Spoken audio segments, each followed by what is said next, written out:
Hello everyone and welcome to All Will Be One traditional draft with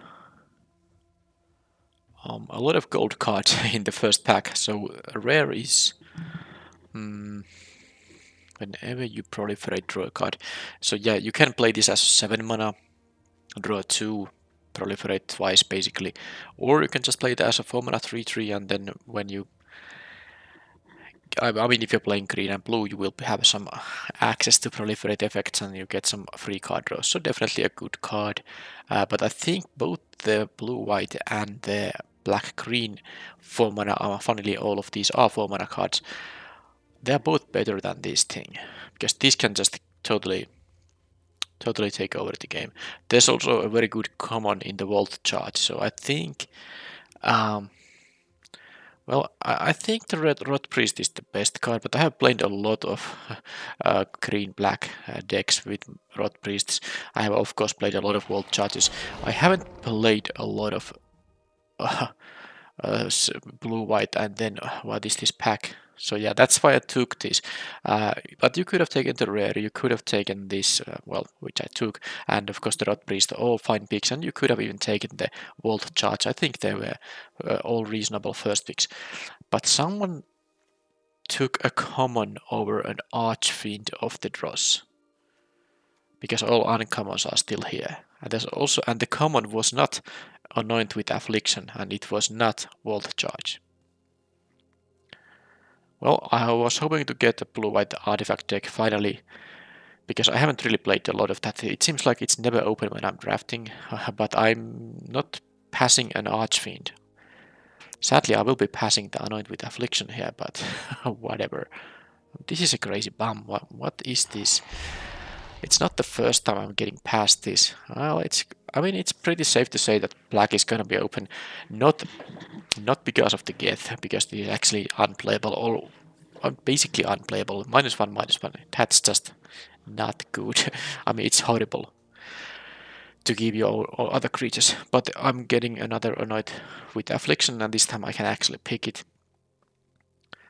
Yeah, Chrome Prowler would go with the Sentry, but I mean, with the Archfiend and the Anoint with Affliction, I have to try to play black, and someone explained to me what the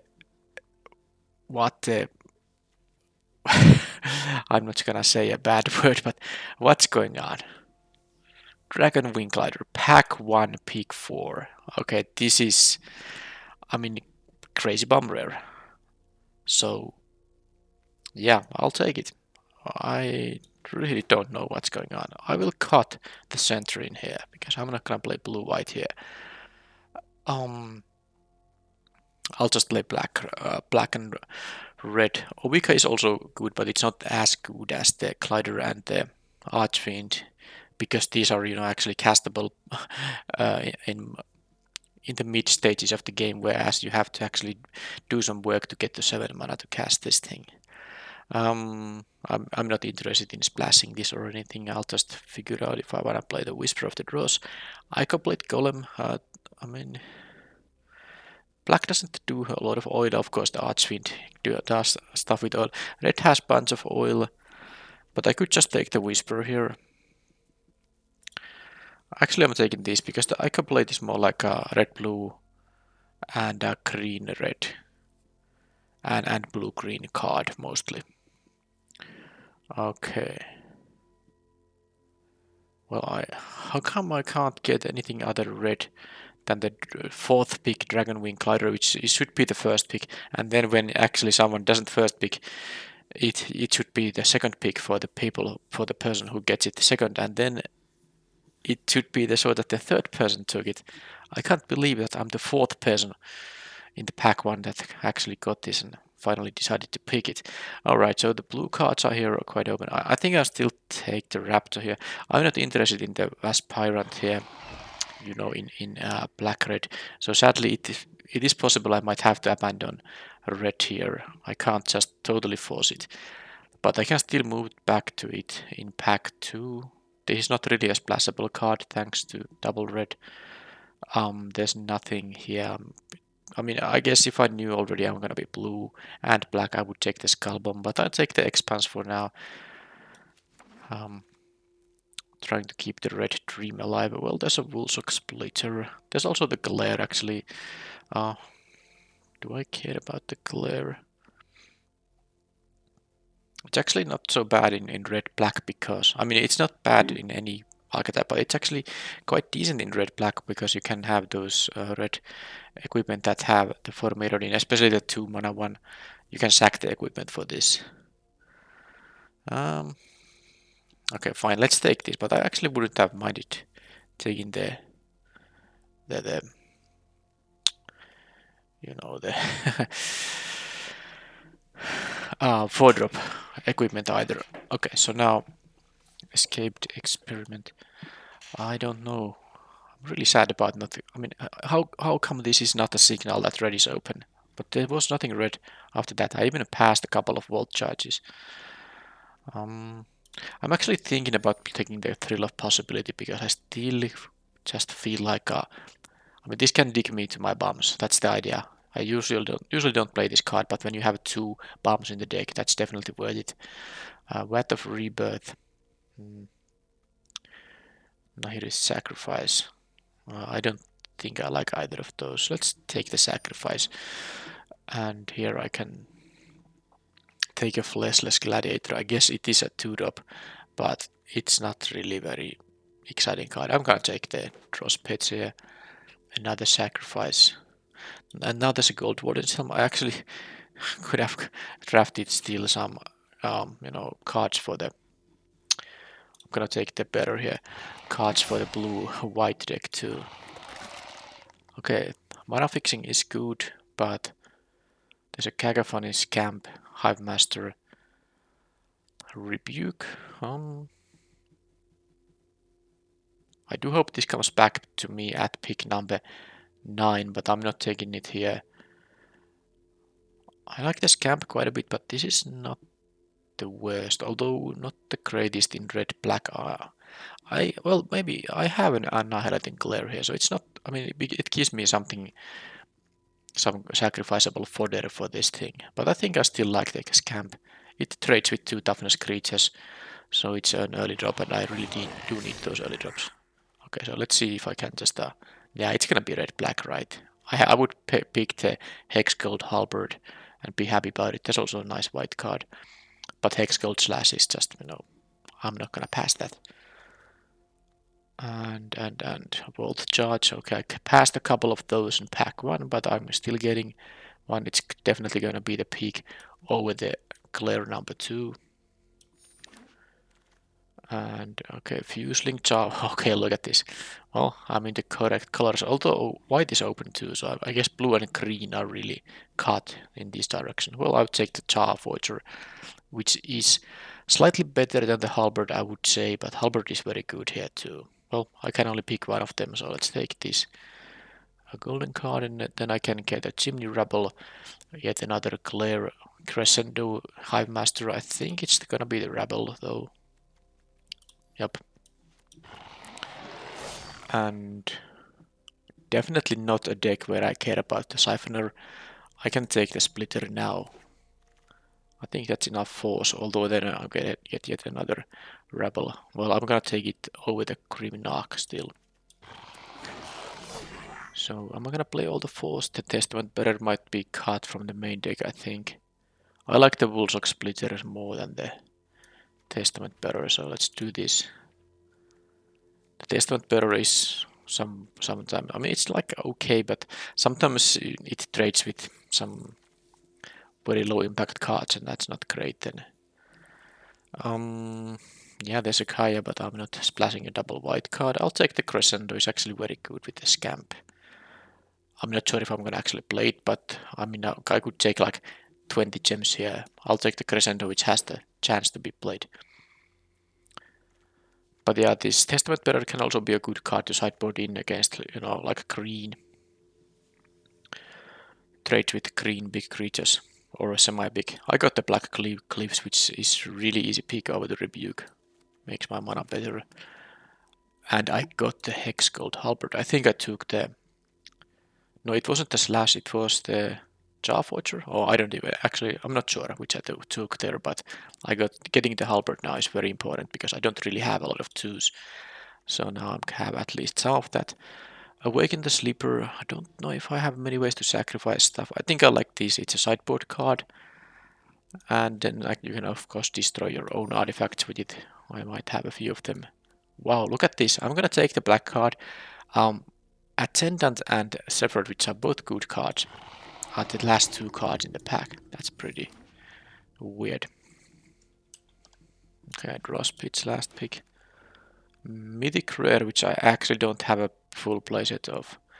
I'm actually wrapping up these drafts and because there's the Shadows of a Innistrad Remastered also available, which I'm gonna draft until the next set. So I think I'm gonna take the Mythic Rare now, just to kind of get myself closer to set completion. If this wasn't here, I would take the Batterfist over the Slinger. And missing out on the Batterfist hurts like a little bit, but not too much. I'm gonna take the red draft pick here now. Yeah, I can live without this Batterfist. Maybe I can get one still in this pack. Okay, another Kaya. Well, I'll take this Anoint here. Easy pick, there's actually no question about. There's nothing that competes with it for my deck.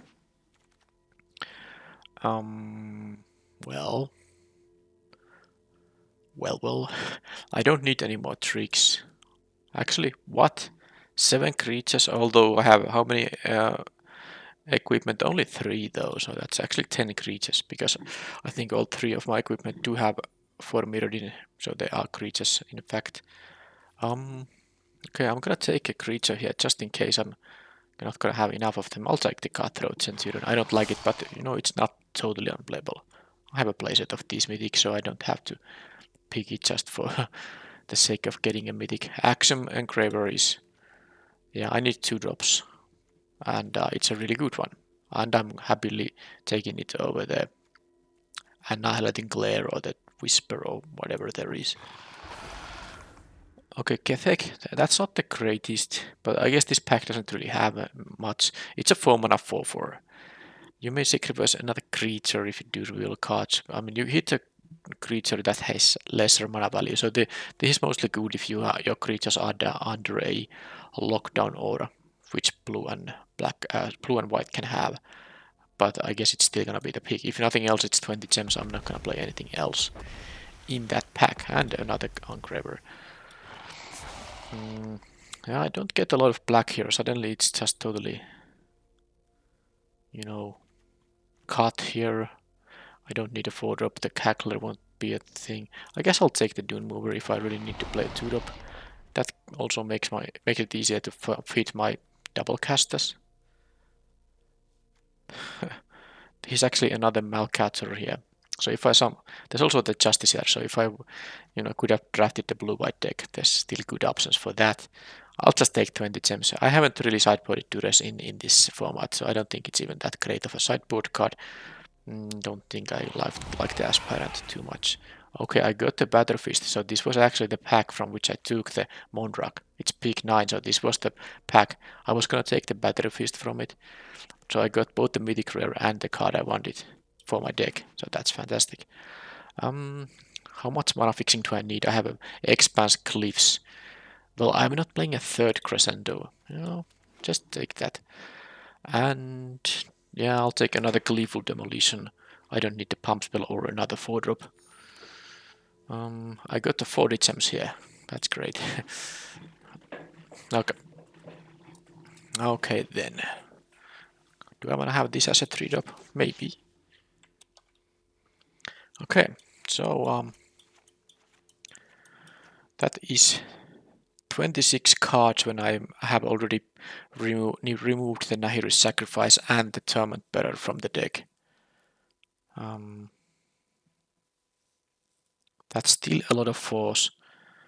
But I guess if I cut the Grimnock from the main deck, I can play the 1/5-drop and these 4-drops. And then let's see if I want to play the main deck Whispers. I might. I don't Yeah, the idea with this card was that I get closer to my bomb race, but now that I have...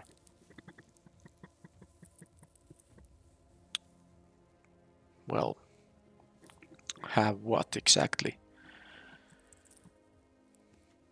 I mean, I have a cards I can cut. The problem is that I don't want to mess up, make a bad mana curve here. So the Mere Custodian and the Cutthroat Centurion usually are cards you don't really want to include in your decks. I mean, I guess the Centurion can be included in a very specific kind of a deck, which this is not. But these are my only 3-drops. If I cut them both, I have like a Charm Watcher and a 3 mana burn spell, which makes it harder to curve out. So I'm not even sure that I have a reason to cut the thrill. I think I will cut one Blazing Crescendo at least.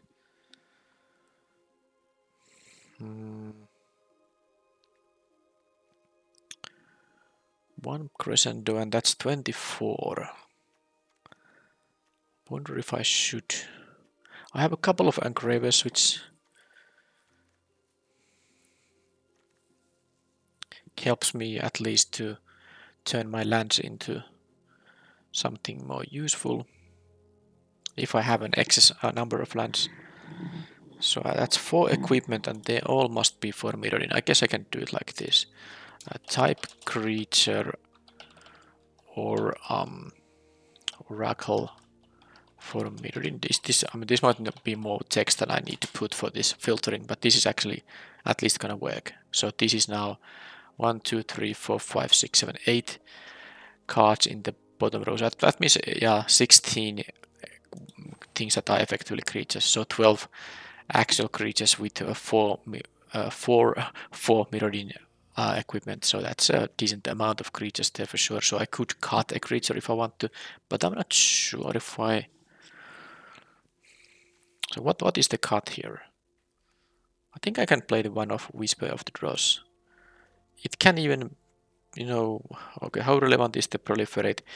For the engravers it is relevant. For the Charforger it is relevant. Not really for much else. Well, I guess it is relevant for this thing sometimes, because usually you will win with this thing before you run out of counters, but I guess that's not guaranteed always totally. Alright. There's also the Fleshless Gladiator, which I don't really like, but do I have to play it as a 2-drop creature? 1, 2, 3, 4, 5, 6 2-mana creatures. 1 mana creature, some removal for 2 mana, and 1 mana with the Hex Gold Slash. I guess I just don't need a 2 mana 2/2. I'd play 17 lands. Also because I do have 2 of these lands that I can sack for more cards. So I'm actually playing the Centurion and the Custodian here. And the reason I play them is just I just want to have some curve out potential 2, 3, 4. That's how it goes. I should maybe somewhat be aware of what I can hit with this thing. So Gethek, it's exactly a non-legendary creature card. Well, that's the only legendary creature card in my deck, so that means that any creature here counts. So it has to be a lesser mana value. So Chimney Rabble becomes into some of these. There's the engravers. Yeah, I mean, there's nothing good I can hit unless I have like a 1 outer when I have to hit something like a scamp. But I won't be sacrificing any creatures unless they are under the lockdown aura. Like I said, that would be possible. I'm gonna play the Thrill of Possibility because I like it more than the Fleshless Gladiator, and I do have 2 very nice bombs in the deck. It's nice to draw into them. Yeah, so this is the deck minus the lands. I'm gonna play all the tapped lands. I like the benefit of these lands more than I hate the drawback of them entering tapped. So that's it. How many red cards? I have 8 black and 15 red. So how many black producing lands do I need? That's maybe the question.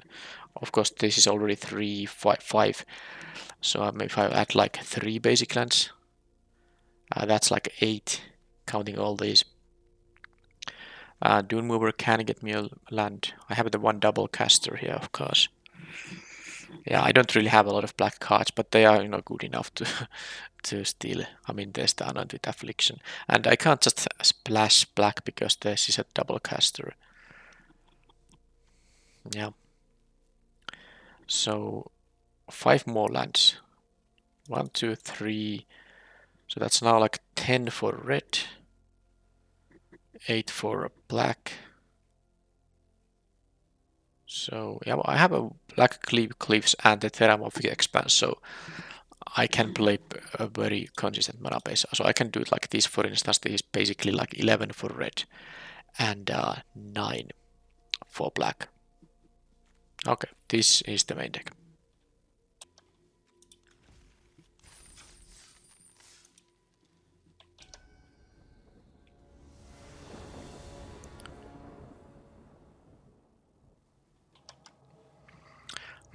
Five lander, but couple of very nice spells here, and I can cast these lands for more cards. So I'm going to. I think I should maybe thin my deck first. Of course, this is a lot of tapped lands. This I have to play on turn 3 latest. But yeah, I can do that. I'm gonna thin my deck. Maybe get a not swamp. Maybe. Well, I guess. Yeah, a swamp is actually good. Because I might actually crack these draw pits, and I already have 2 red sources here. 3. Okay. White red, but no 2-drop unless they have a pump spell or a hex gold slash, I believe. Okay, war whip. Don't like to see that, but what can you do? Now I guess I'll take 4 damage then. Yeah.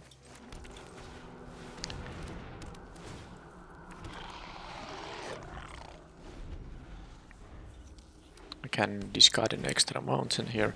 Chimney Rabble, not. Okay, how do I do it now? They had a very good turn 2 and turn 3 after missing the 2 mana play.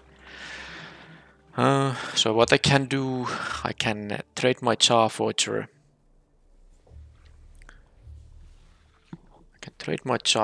But I guess I'm gonna first see what I'm gonna draw here, because I'm going to do this regardless, and I don't plan on blocking with that Engraver. So I can take 7 damage, or I can just trade my Charforger. I guess I have to, do this so that I don't take quite that much damage. Okay, more lands to discard. Well, guess I'm gonna attack for 1 now. Trading there is fine. And then I play this, and then I can exile the token they have. But they don't have to know about it yet.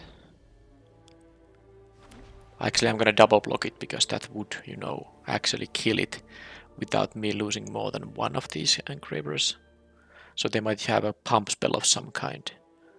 And then I can get them with the Unwanted Affliction. So I hope they are gonna have a pump spell here.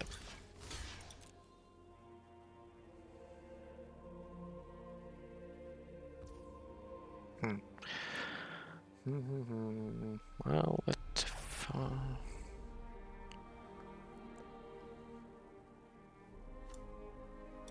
let's first see what I'm drawing here. Because I'm now losing, of course, the Engraver with 2 counters. Yeah, I guess I'll let this trade happen. I'll let this trade happen.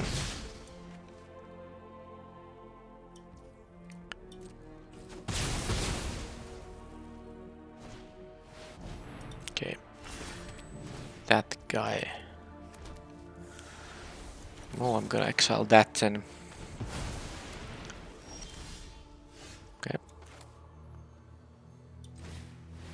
I scry 2, they scry once.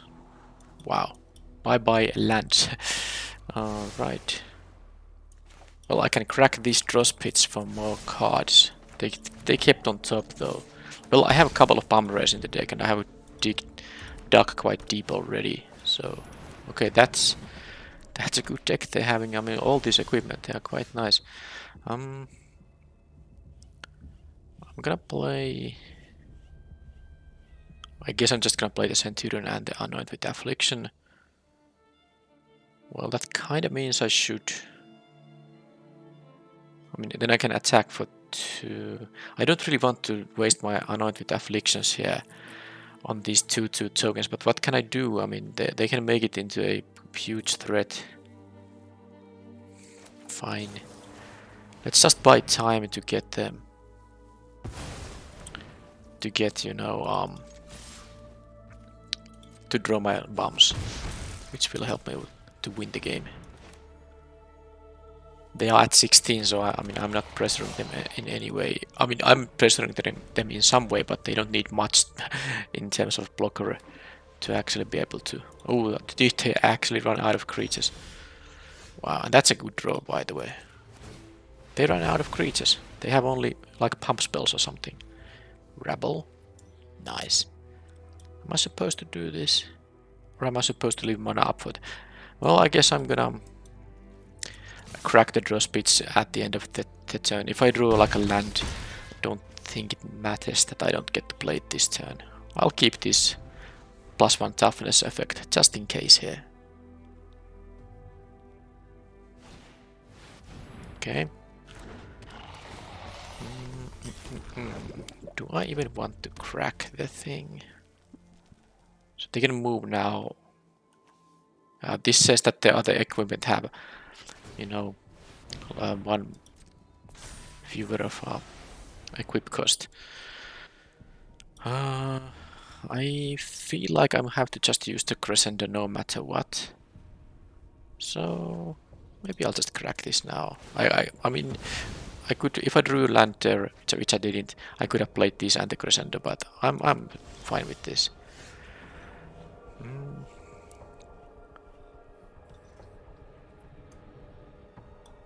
Can actually...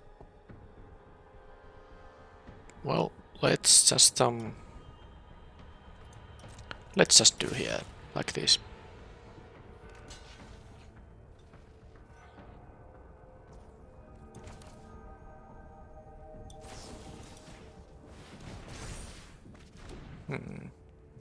This is castable until my end of my next turn.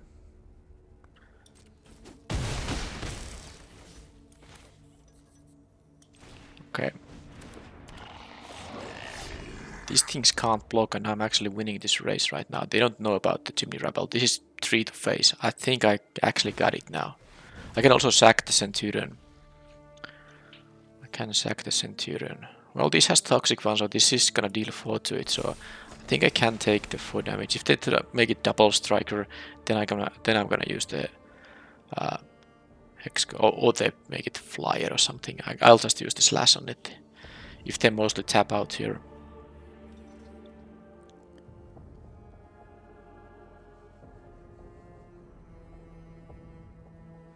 I think I could have done a little bit differently on the previous turn. I'm actually a fool now, feels like.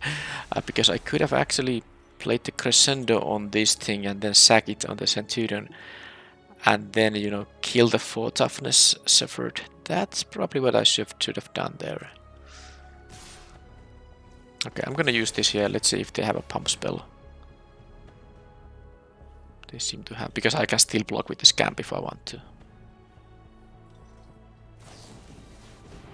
Okay, it becomes... Alright, well...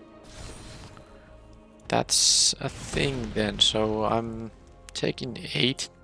Those don't double strike, so... I don't think I'm gonna jump block. I should be winning here now, am I not? Yep. Because I have the hasty guy and I can sack... Yeah, I can sack... Yeah, I have way more than enough for lethal. Because the Centurion is actually gonna be at 4/4 now. Yeah, this is... I can sack this when it deals damage, yep. Is this even... Yeah, let's just do this. Should be way enough. Oh, I was wrong. Why am I such a...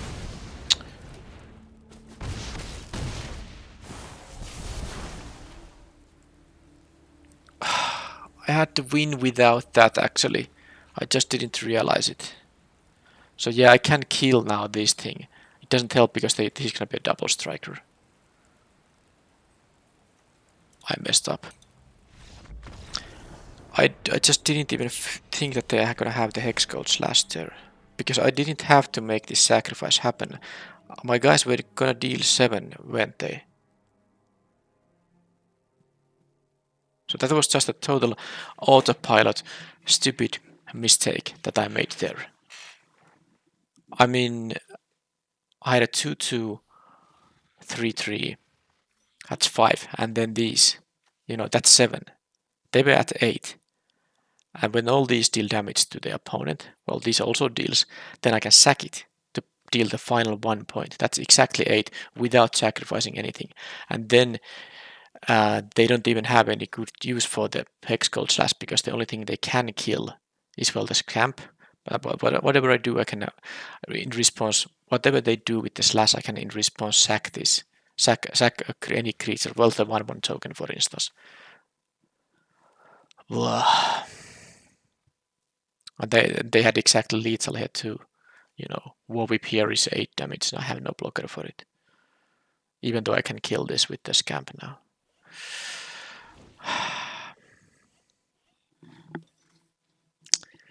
That was so bad.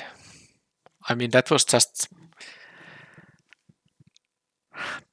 such a basic thing. Don't do anything that the opponent can respond to if you don't have to. I simply didn't even count that I have lethal without sacrificing the token for this. I mean, it's too late to now to care about it. Do I want to play the Gleeful Demolition? I guess I might want to play over the Whisper of the Dross because they have some artifacts I might want to kill. And I can shoot my own artifacts too. But I won't be playing both of them. This is fine. I just have to kind of not focus on what I did, but focus on what I'm gonna do, because that was such a... I mean, I should have won that game. It was just simple as that, if I played correctly. This hand needs a land. I'm gonna mulligan. I'm not gonna keep a 7 card 1-lander. At 6 I'm more willing to make such a risk. Yep. So let's forget about that.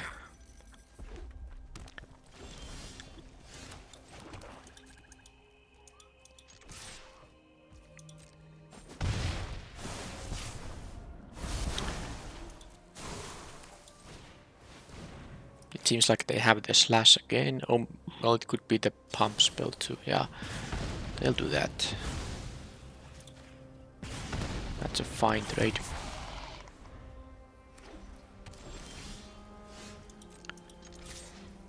Okay, it's not a bad draw actually. Another creature here is totally useful, and I can now remove a bunch of their things to attack for 4 per turn. And okay, there's that if it's ever gonna actually... Well, I have some time to draw the lands here, and I can even make it faster with the engraver here. That's 2 blockers.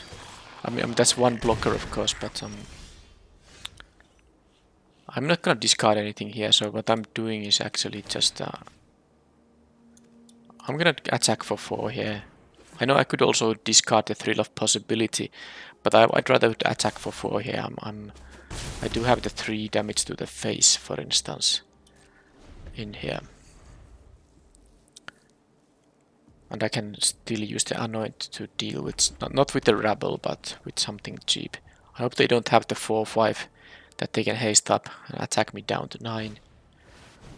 Okay, that's fine. I can exile that thing. Okay, land is good and definitely the swamp there is good. So what I can do now is I can do this. And I can use anoint in here. And then I can attack for 3 or make them block. And then I can use the Axiom Engraver to discard the Thrill of Possibility trying to hit my 4th land for the Archfiend, which will actually be lethal because 6 plus the Volt Charge is exactly 9 damage, which I need here. But I need the 4th land. I have 2 draws now. Actually 3 because I can also use the Engraver on my turn. So an untapped land in top 3. That's gonna work. Unless they have a Pacify aura. Well, if they do, then they do. But this is my way to win here. They don't even know that they're actually gonna be dead after taking 1 hit here. So I hope they're gonna tap out, equipping all the stuff. Don't have the planar thing. Planar disruption. What's the pacifism? There's a pacifism effect at common. But they had only 1 card, so they top decked 1. And they have kept 1 card in their hand. I will lose the game if they can pacify or in some way deal with the Archfiend of the Dross. I'm not gonna beat this combination of creatures and this equipment. That's now 6-3. They can't make it into a double striker. They can't really deal 16. No blocks for now. And then no flyer. That is very good. Okay. They can't gain any life with the planes. And now they are tapped out. Alright, so I got to win this game. Sadly, I didn't win the match yet because of the first game, but I already said I'm not gonna focus too much on the past because that doesn't really help you win the games. I still haven't gotten my other bomb rare there, which is not obviously this, but it's this one, the Dragon Wind Glider. Did I learn anything else? Well, I did learn that their deck is really good, of course. So losing this match isn't really, you know, the opponent definitely deserves to win if they manage to win here, but it is of course very sad that well, I'm not gonna say it anymore. I'm not gonna talk about game 1. Oh, this is fine. I still keep the 1 Gleeful Demolition here. Yeah, I don't think the Whisper of the Dross is very good because a lot of the stuff is gonna be at least 2 toughness. So yeah, it's fine. Just let's curve out and hope the opponent doesn't, because they will be on the play, that I hope they don't have like the double strike guy or gain. Ah man, why did I? This is even a 17 land deck. It really is. I mean, this hand would be good if I had 2 lands because of these 3 2-drops and the 1-drop. Ideally, if the Gleeful Demolition or the Woolrock Splitter would be any land, this would be a fine hand. But I again have to mulligan this because it's just a 1-lander. And then I get this 2 spell land. Well, 2 spell hand, I mean. But I guess I can draw more. Oh, stuff like that. Good. I need it. They have a halberd. I have a halberd. Okay, their deck is actually very good. But me drawing another non-land there is really good. Plus, of course, I do need the 5th land at some point, but these were very good draws, obviously. That has first strike. I'm not gonna block it. They're gonna burn my thing. Okay, I might have to just kill there. Okay, well, no. Let's play the creature instead. This equip is 3, so not that it does much on 1-3.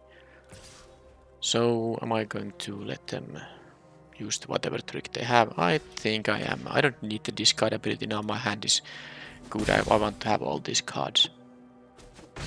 That's a free attack anyway. They don't have to. Yeah, and they didn't actually even have a trick. So why take 2 damage when it's possible they don't actually have anything? Now they do have. I said I don't want them to have this, but they didn't listen to me for some reason. Anyway, I don't mind if they block with the war whip here. Actually, I secretly hope they take 3 because I have the dragon wing glider and the removal on that thing. But I guess they figured out they are gonna just trade it with that thing because I had no good block on this. I'm tapped out here. I had no good block on that guy. Okay, I'm again going to attack here.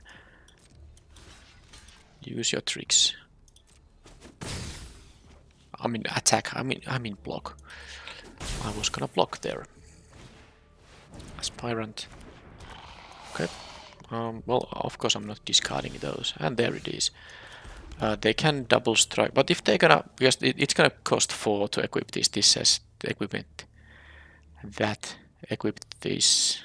The equip abilities will cost 1 less, but I actually want them to do that because then that allows me to, that means they are tapped out, and I only take 4 damage in that case, and then I can just kill it with the Anoint with Affliction. Okay, so there's I can take 2 here. Double block doesn't make any sense now. It has menace, so I can't just block with the Engraver. I'm not going to lose the Engraver. Alright, so it seems like my other Bomb Raider might be enough to win here now. This is Ward 2, so it's not that easy to kill it, but I don't think I need to kill it right away. Don't have any attacks other than this, but this is of course going to be quite enough. I'm gonna play the Batter Feast and probably exile the Aspirant. It does make the equipment cheaper, so I could do it now, but I kinda hope that they are actually gonna try to equip it. I can move the Batter Feast if I feel it's necessary.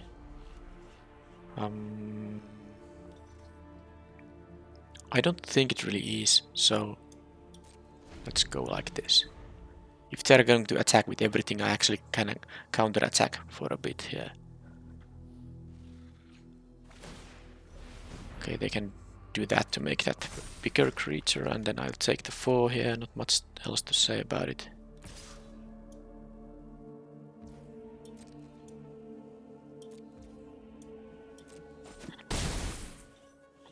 I still haven't used the Engraver because I have everything I need. That's funny. So yeah, let's use the Affliction here. And they concede, because what I would have done probably is just to equip the this Batter Feast token with the Halberd. That's 7. They go to 5, and then I should be surviving their next turn still. And then I have, still the Flyer here, the 3 damage to face. Okay, so I won this match. I'm very happy about it after the game 1, which I promised not to talk about anymore. But I guess it did require both my Bomb Rays in games 2 and 3.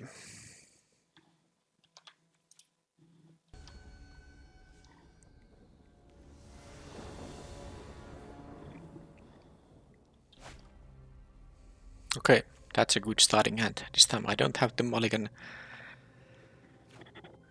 So this is the black mana, 2-drop removal. Just get the swamp right away. More removal, but I actually would prefer also more creatures, but... Okay, another red and white deck here.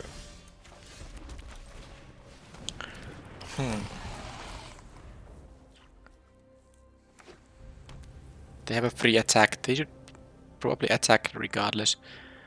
Unless they are afraid of me attacking for 1 with this thing.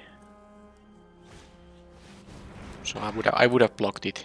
I mean, they chose not to attack, but I would have blocked it. I think I should... because this has Ward 2, but I can kill it with a slash. I think it's the safest to do now that they are tapped out. Yes. And I don't think... I mean, I could discard the Annihilating Glare to get a land, but I'm not doing it because the Chimney Rabble gives me a very nice 1/1 token I can sacrifice for this to make this into a 1 mana destroy. anything. Okay, so they can give it flying or death touch. I guess they can give it lifelink too if they want to gain life instead of dealing damage, but I don't think that's very likely.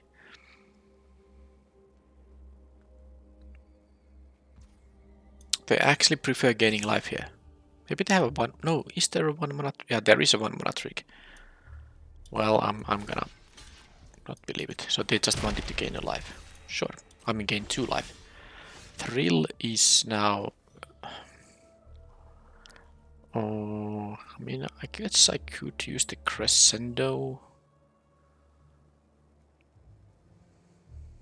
No, I think the better idea is here to just use Thrill to discard the crescendo and try to hit my lands. I am going to discard this Action Engraver, but I don't really want to take 4 damage, so I guess I'll don't. I mean, not drawing any lands there is with the 3 cast is kind of bad because I kept the 3 land hand and I haven't drawn any lands despite drawing 2 extra cards. Do they still want to gain life? I'm happy. Okay, now they want to deal damage, which makes sense. I'm also happy they're now down to 1 counter on the Skitterfang. I didn't actually do that much in this game. They still have 1 left. Okay, no place yet. Okay, let's see. That's a still no land. Still no land. Wow. Well, I guess this gives me a land, but okay then. Am I supposed to?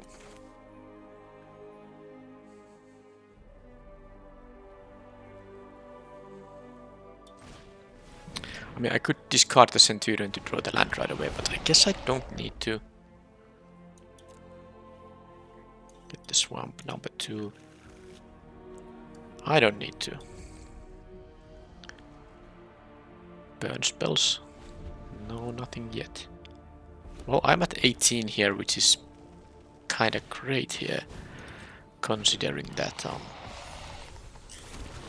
how the game started, with me not hitting any land. So here I will have to kill the Cepheid, but I can do it with the Glare. So do I want to get rid of the Centurion? Kinda don't want to. Just draw the land here, and because I mean, if this had unlimited uses, it would be different. But I have only 1 use left for it, unless I get one of my proliferators. So I don't want to waste it to discard a card I might not, you know, I might want to have even. So I can do this, and I guess I could attack, but then I would trade with the Skitterfang only.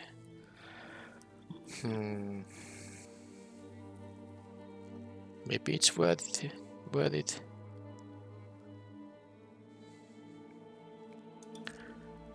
Okay, let's trade with the Skitterfang if they are willing to make that trade. They are not.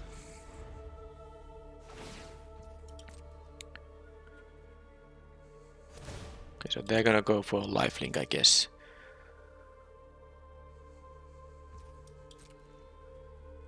Well, I have a kills on that, but they have still 4 cards in hand that can be pretty nasty, because the Anoints can't kill any big. Okay, well they can kill that. That's nice. Okay, let's not waste the final counter quite yet. So here I think I will just I think I'll start the aggression. That seems like okay. I'm gonna do this here because this allows me to attack with the Dune Mover. I don't mind trading the Dune Mover here with something. And then now if they double block the Rebel, I might use the other Anoint. Maybe they block the Dune Mover. Okay, they are gonna. No, that's single block. They have gonna have a trick which I can punish with the Anoint. Well, definitely. Ooh, that's nice. 2 for 1 here. And that does mean I still have to take damage from the Cepheid, but you know it's not the end of the world. I'm not going to discard these. I'm gonna wait until I get an extra land. Of course, my next land will be useful for the glider, but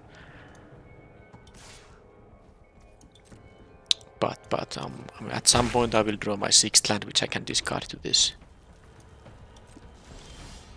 Oh, there's that too. Now they could have the pacify thing, but I have an Annihilating Glare, so if they pacify this thing, then I will sack it. That's nice. So let's see if they have more tricks. Oh, they take 5 now. Or kill that thing with a Vault Charge, which I can't. I can't save it. Proliferate does nothing because they have already used up the Skitterfang. So I like my chances now thanks to the Archfiend of Dross. Because it can also block the Shepherd.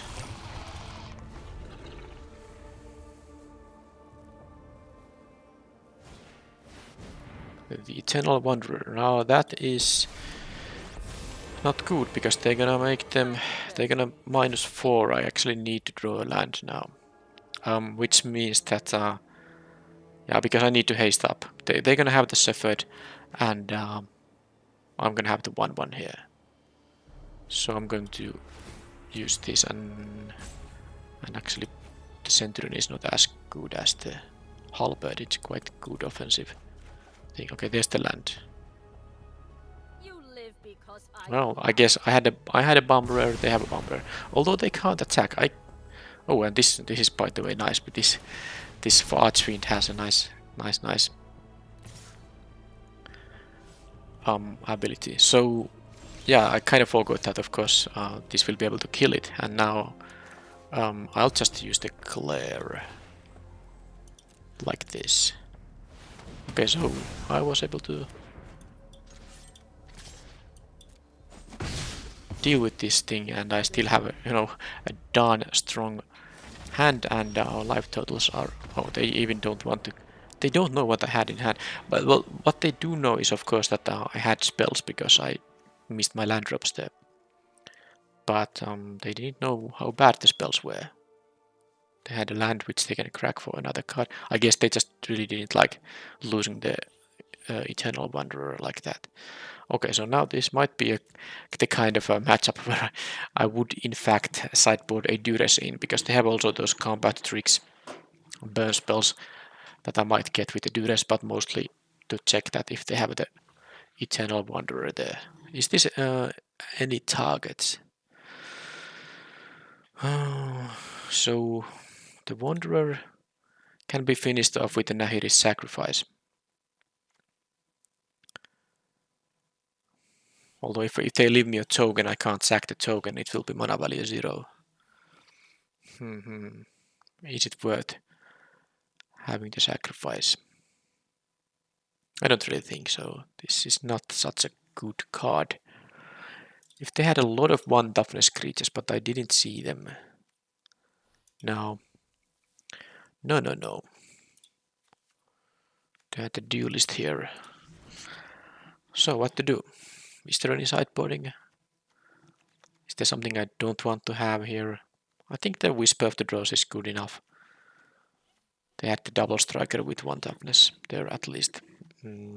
Yeah, let's just have the same deck.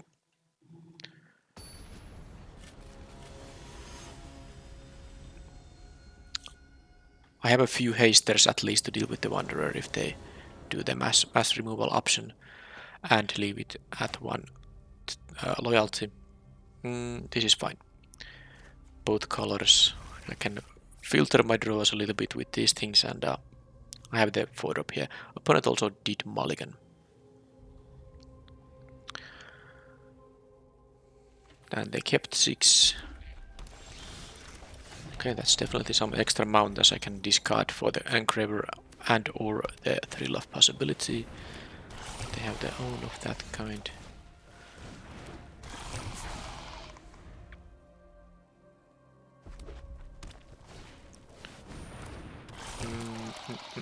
I don't think they're even gonna use the Skitterfang for anything. It doesn't seem to do much. So do I want to kill that thing? Do I want to kill the Skitter Fang? My deck has a lot of removal, so maybe I could. I get to proliferate an extra counter on this thing as well. Let's not let them untap. So let's do this. Get an extra counter on the Engraver, and I will be discarding a mountain end of the turn.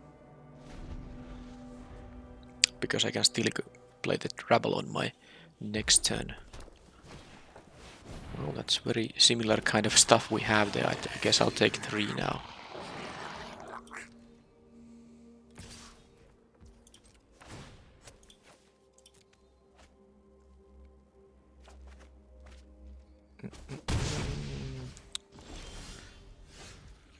That thing is not the worst with the Rabble's token. So am I gonna raise here? Given that I have the Crescendo, I guess I can attack now.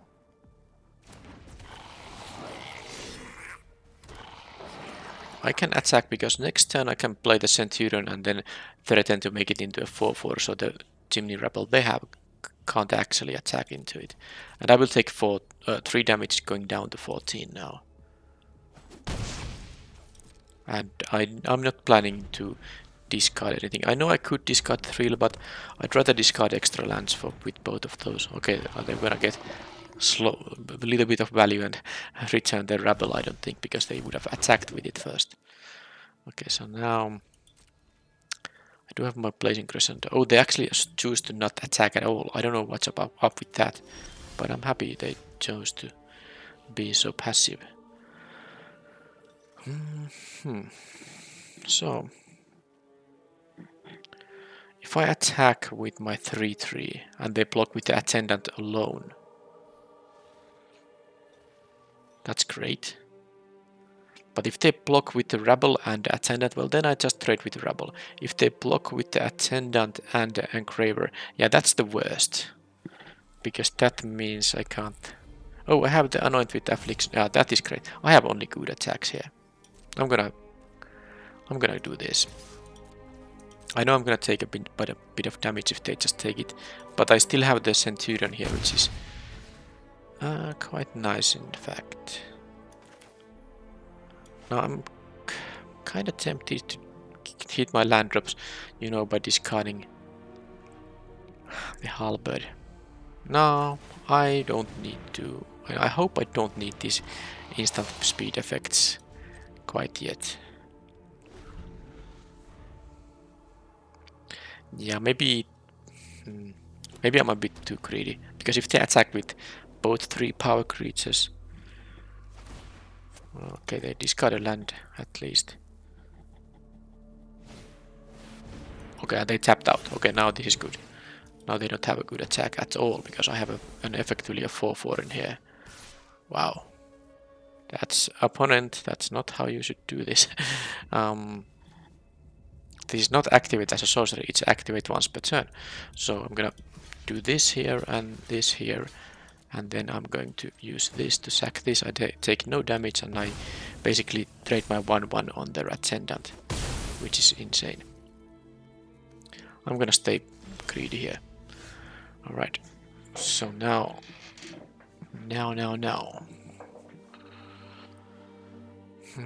I don't have any sacrificable fodder currently.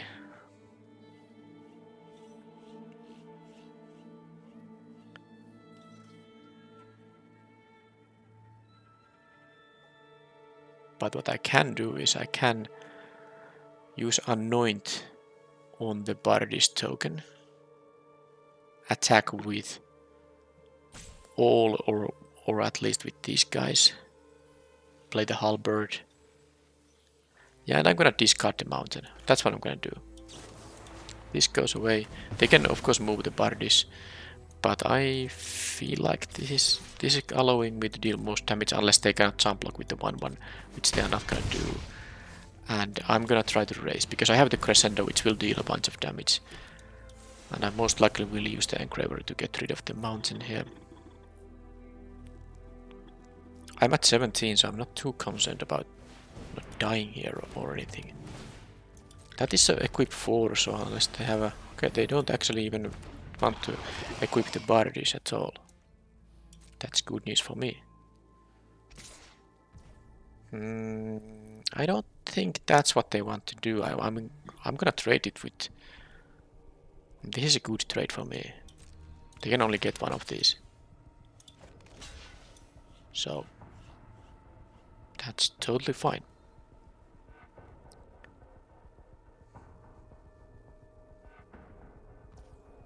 Okay, let's use the one counter here.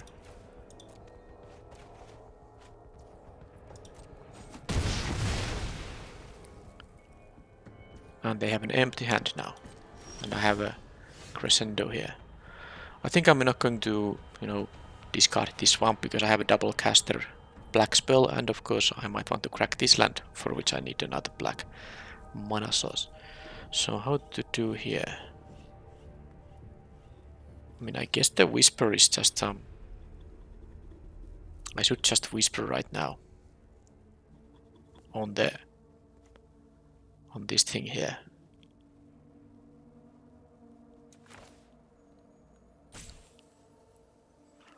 Although, yeah, I'm gonna do that. Let's do that. It is good.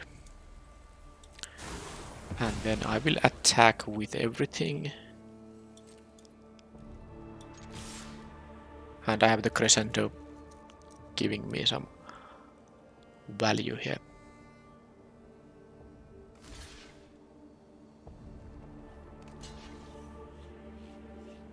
Okay, so I could actually not use the crescendo if I feel like it's not necessary. Because I can sack this to get rid of both of these. It's actually a good deal. I can also sack the halberd if I want to. Because it's artifact or creature.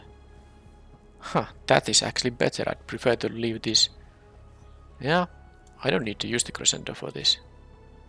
So let's do that. Might as well deal the first strike damage. It doesn't matter actually. Because even if I sack this, this won't deal regular damage if it has dealt first strike damage already, but... Yep, first strike there, and then I'm going to sack the halberd instead of the creature here.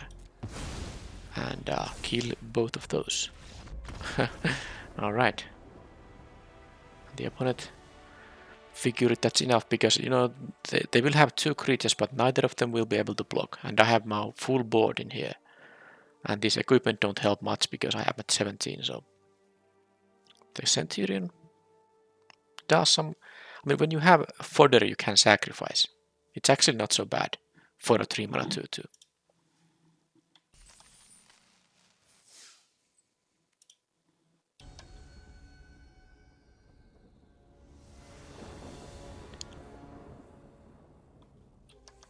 Well, another one of these one-landers, but I have still had good success with my mulligan hands. Yeah, these are both my bums here, but I can't keep it, so...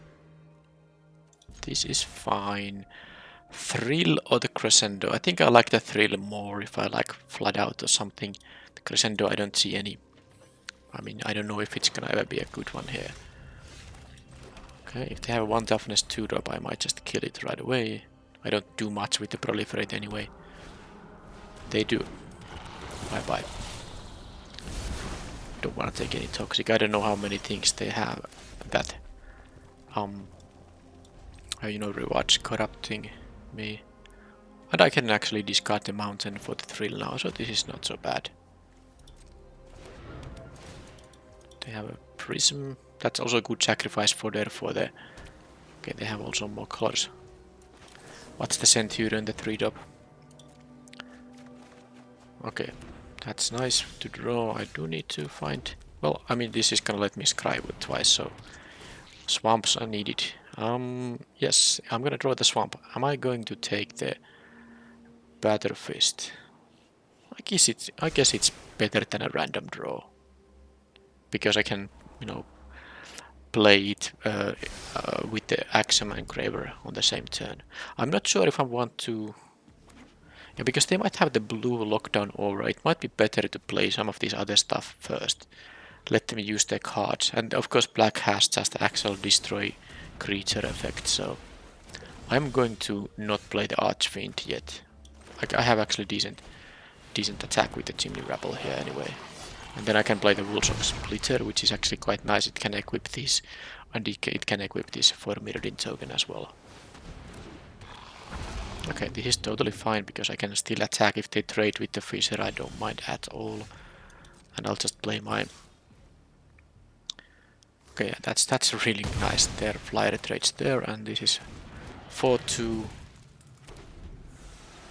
And I'm just basically wanting them to use kinda all the cards from their hand, and then I can figure out that the coast is clear for this. Okay, Strider is something I can't... Well, actually, yeah, no, that's not right. Because I can make this into 5-1, which is pretty sweet.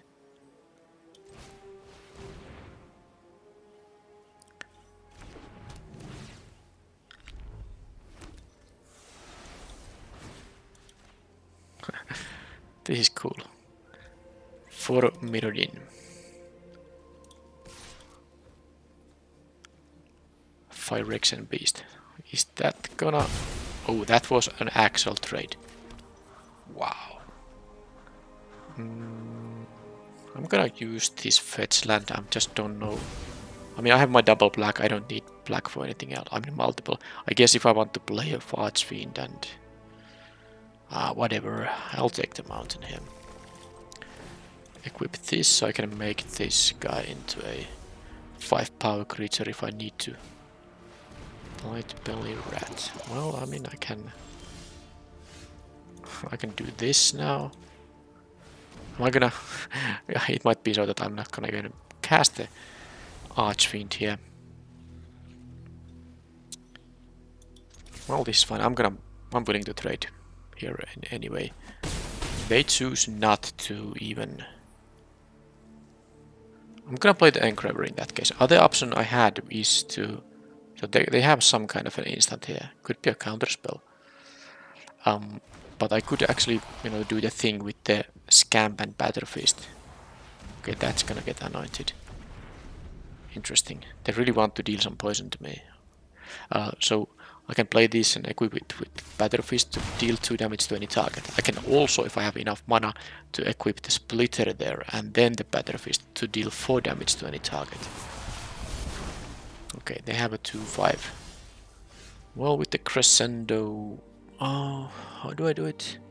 Because I can just move the Splitter to make this into a 5-1. Yeah, I can't save... I can, you know, kill this, but I can't... I can't save it. Because, I mean, if I use the Crescendo here or here, it's gonna be a 6-2. That said, I could attack for 3 damage still that way. Or am I gonna be like a greedy guy and just do it very slowly?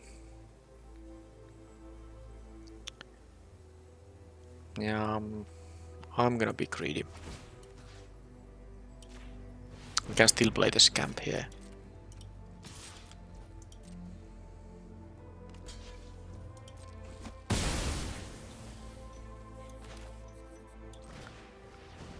The question is, should I actually just kill the rat here before they get something else to proliferate into?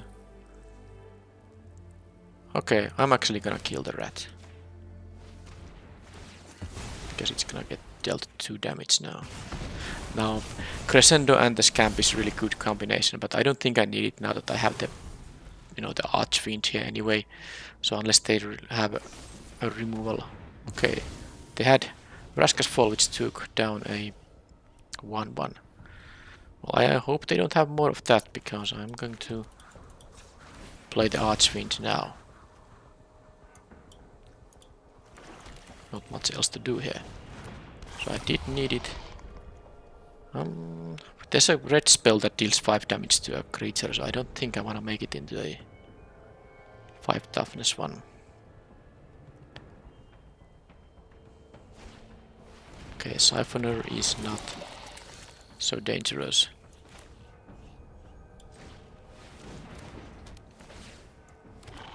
No reason to equip here, I don't think.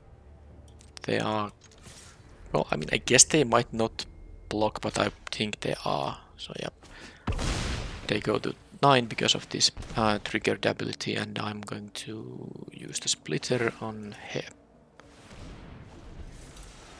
I didn't feel the need to leave one up for the crescendo here.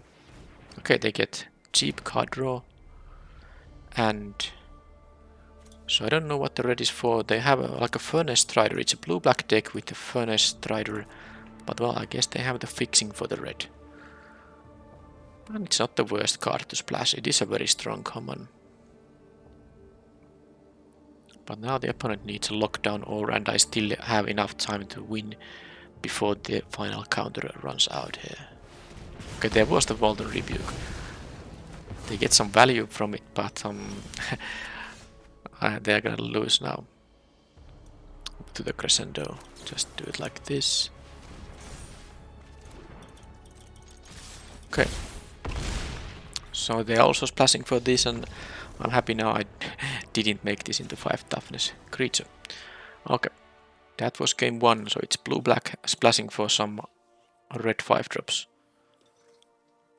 Multiple Siphoners, there's a Vraska's Fall and the Edict. I guess I have some sacrifice for there's some cheap stuff here. I don't think I need any more. Any use for the demolitions? Probably not against blue and black. Nope. So do I want to play another crescendo? Do I think the Nahiri sacrifice could be a good one here now that I saw 1 toughness?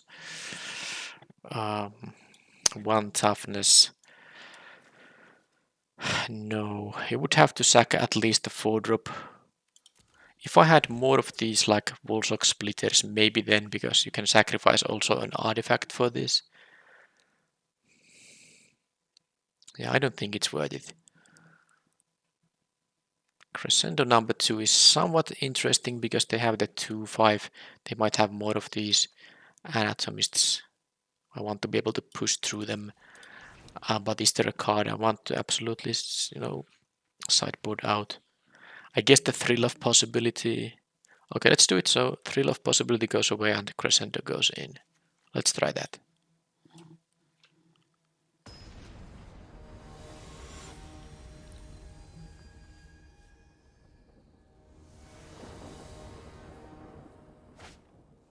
Okay, 2-lander. I'm keeping this.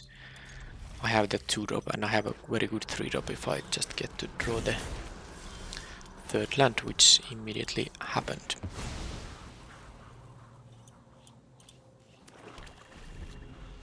So this is the 2-drop here. They have no blue, at least not yet. And then I can play the Charwater. There's the Archfiend waiting for 1 swamp. Edict. Okay, they chose the wrong mode. Oh man, they chose the creature, non-token creature, and I have only a token creature, so that is very sad for the opponent. They chose the wrong mode. Oh well.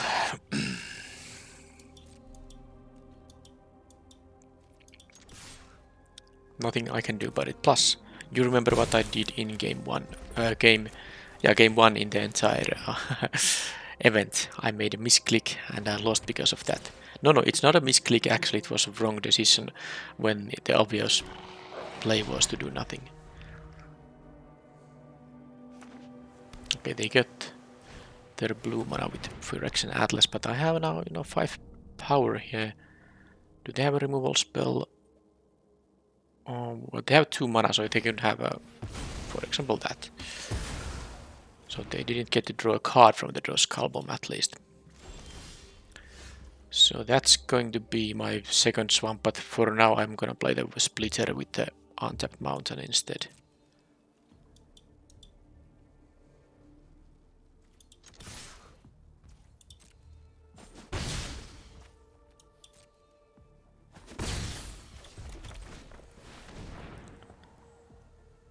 Yeah, I quite like the splitter with these creatures that make tokens. I have a Charwater and 2 of these, those hasty 3/3s. I will make this 1/1 Fisher again. Probably just has to trade here. So how do I... Yeah, well, this is very simple now. We can't attack with the 2-1 power creatures, but this is still very fine turn here. They trade with the rebel and I get my... Yeah, this seems pretty easy now. I am going to assume I'm going to win this game unless they have something crazy good. But there is no mass removal outside white in this. Okay. Phyrexia Goblin. Let's sack this one. The Vraska's Fall isn't very good against my deck. Hybrid. Okay. Okay, well... wow. Just have everything here. This is actually 6, 7, almost lethal in fact. 7, I would have been able to put them down to 1. So I think I would have just played the Archfiend. So they go to 4 and I play the Archfiend and then there's no way they can win with just drawing 1 card there. Okay, that was a sweet deck. Of course the Bomb Rest really helped, especially in the match where I needed the most help, the first one. And again, not much to say. Well, I guess there's one thing to say, and it's that the Cutthroat Centurion, I have played it like a few times only, and this time it at least was quite good. Now, partly, of course, because the opponent just made a mistake, attacked their 3-4 into this when I had a 1-1 token to sacrifice. So I was able to make a very good race. But even with opponent playing, you know, optimally, this can be a nice card in this kind of deck that has ways to get the sacrifice. I mean, things I can sacrifice without it hurting me too much. Also, I never drew this. Not that it matters, it's just a 4-mana 4-4, which is like good in limited but not amazing. I think I even like the Chimney Rabble more than the Kethek here. Alright, that was another trophy run here. But why did I get past all those Bomb Rays? You know, that was a pick 2 Archfiend and pick 4, and these were in pack 1. The dragon equipment. I don't get it, but I'll take it. Next one will be a Shadows over Innistrad remastered draft. Thank you for watching, and bye bye.